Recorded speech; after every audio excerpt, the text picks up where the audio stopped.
Buying directly with the listing agent of a property can potentially save you thousands of dollars when buying a home. So let's talk about when to actually go directly with the listing agent when purchasing a home. Many buyers choose to use a listing agent because they feel they'll get a better deal, and that can certainly be the case if you know what you're doing. And in this video, I'll also share how to negotiate with the listing agent to get the best deal possible when purchasing a home. If you're new to this channel, my name is Sitzer. I'm a local real estate agent here in the Greater Toronto area. If you're new or find anything valuable in this video, please like and consider subscribing. This video is also timestamped, so if you'd like to just skip ahead to a different section of this video, feel free to do that as well. And if you'd like to book a one-on-one, no obligation call with me for your buying or selling needs, then you can click on the first link in the description. That'll take you to my calendar page where you can book a date and time that works for you. So first, let's go over what a listing agent is. A listing agent is an agent that's contracted to list the property on behalf of the seller, and a typical contract can last anywhere between 2 months to a year and anything in between.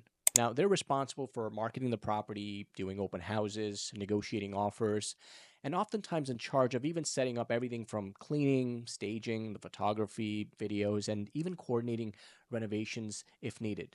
Now, on the flip side, a buyer's agent represents the buyer. It doesn't cost you as a buyer anything to use a buyer's agent in Canada. Buyer agents get paid through the seller as commission on closing. Now, in some parts of the world, for example, I was recently in the UAE, specifically in Dubai, where the buyer has to pay the buyer's agent fee out of pocket. And listing agents have a contract with the seller to sell their property for an agreed upon commission. Now, this commission can typically be 5% plus HST. That's usually the standard, but you should know that everything is negotiable. Just because it's the standard doesn't mean that that's what you have to pay as a seller. You can negotiate your commission. Now, let's just say it's a standard 5%. 2.5% is typically paid to the buyer's agent, and 2.5% is paid to the listing agent. So, for example, on $1 million property, that's $25,000 each to the listing agent and to the buyer's agent, totaling $50,000 in commission. So, if you go directly with the listing agent, you can potentially save $25,000. So let's talk about what exactly is the role of the listing agent. The listing agent has a contractual and legal obligation to the seller to represent the seller's best interest at all times. This includes not revealing the seller's motivations, the price they're willing to take, the closing date, financial hardships if they're facing any, etc., etc. Now, if you decide to deal directly with the listing agent will have to look out for the seller client and not you as the buyer. They're not going to negotiate for you on your behalf. They won't reveal any key piece of information. They'll simply carry out the transaction and help you write the offer. So let's use the example of a $1 million home and see when you should go directly with the listing agent.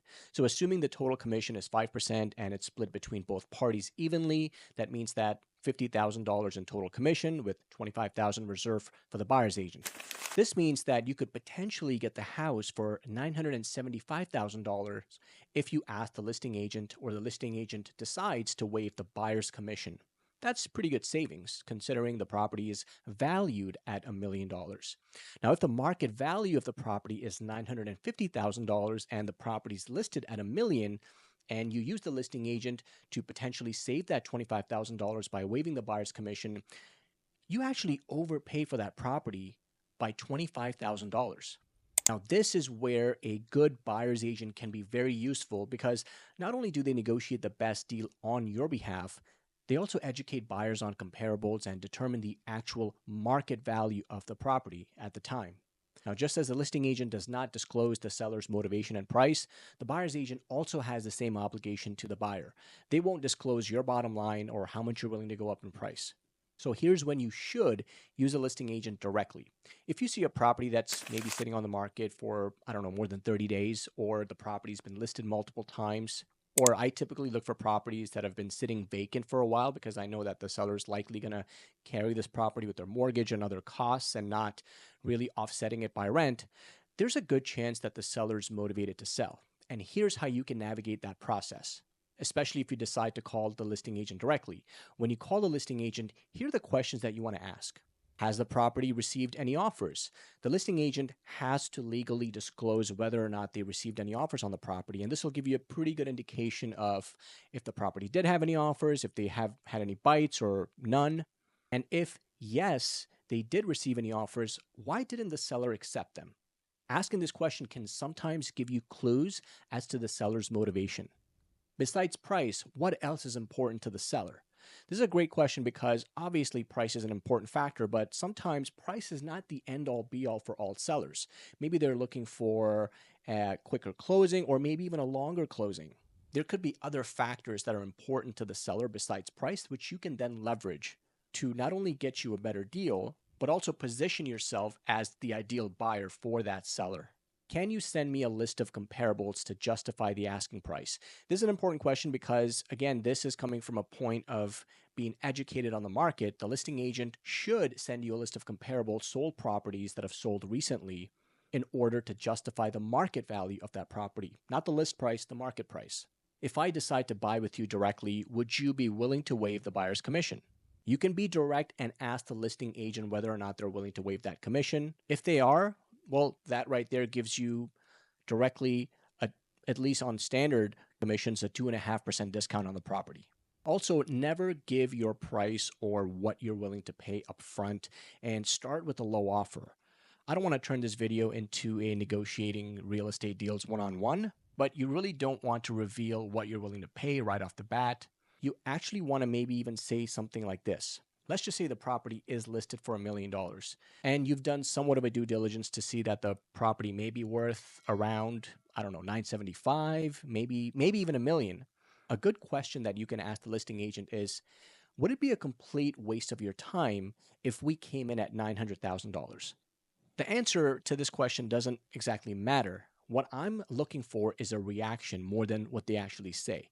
Because, for example, if the listing agent in response to this question gives you an immediate and adamant no, then you know that there's likely not room to come in that low. But if they hesitate and you can hear some kind of clue as to what they're saying or how they're saying it, you may very well be able to go in at that number.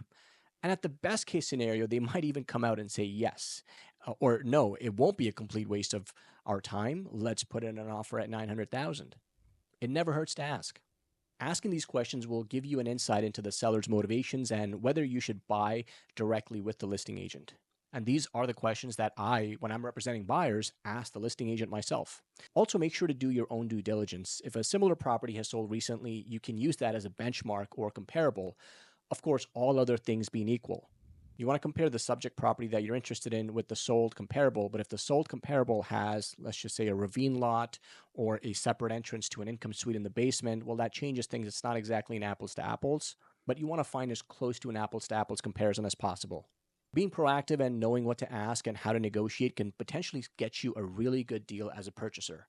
Another important note, if you are competing with other offers, then the listing agent has to disclose to the other buyers that they're representing you in what's called a multiple representation in this case. So something to keep in mind.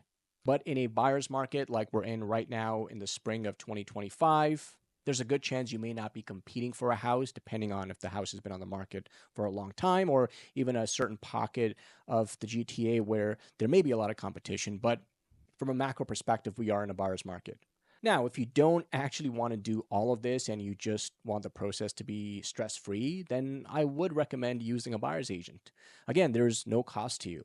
I'm also going to be making a video on what to ask a buyer's agent when deciding to purchase a property to make sure that they're the right person to help you. So stay tuned for that.